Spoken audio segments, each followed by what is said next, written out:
We come to diagram 29, a different kind of diagram and one that needs very little narration. It should be brief. We're covering 4 of what are known as minor prophets, not because their words are minor, they are God's word, but because the length of their prophecy is small. Just briefly, we could look at this diagram and pick out the most important things. We know the background now quite well. We know the onslaught of Assyria, and under Micah we see Tiglath-Pileser, Shalmaneser, Sargon II, Sennacherib, all of those tyrants that oppressed the local communities all around for many years. Micah tells they will not last long, and of course they don't, even though he lives in an area close to Lachish where that terrible catastrophe took place under Sennacherib. He is just a common man. He is not a man that is noted as having a great prophetic lineage, and he has very simple words. Perhaps the most direct and most interesting are in the 5th chapter, where he prophesies that Bethlehem, little to be among the clans of Judah, from you shall come forth for me, God speaking, one is to be the ruler in Israel, whose origin is from of old, from ancient days.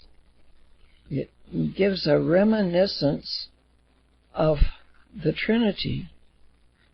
Perhaps that was never in his mind, but the words are there.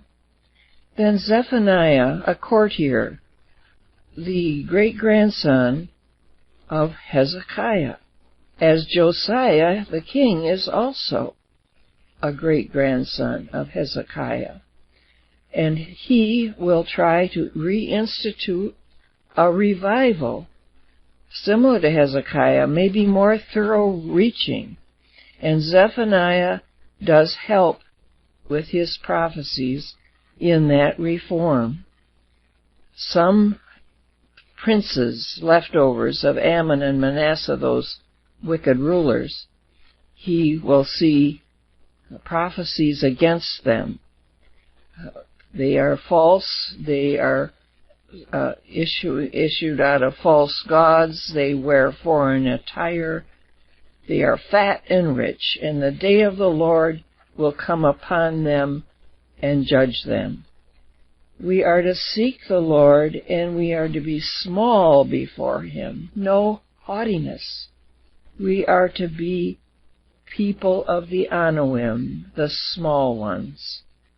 Nahum is simply a taunt song over the fall of Nineveh. It's great, powerfully good poetry, but hardly has anything that you will remember for your prayers. Habakkuk, on the other hand, is philosophic, and he asks the questions that we all ask.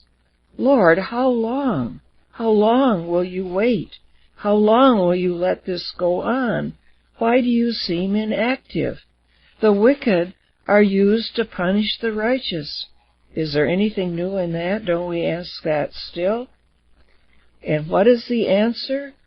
It's long coming, but he says, put it in large letters so even those running by it can see it. It's so simple. The just man lives by faith. Does that answer all of your questions? It should. You live by faith, and faith alone. You don't need to know why God seems inactive or how the wicked will be punished. Live by faith.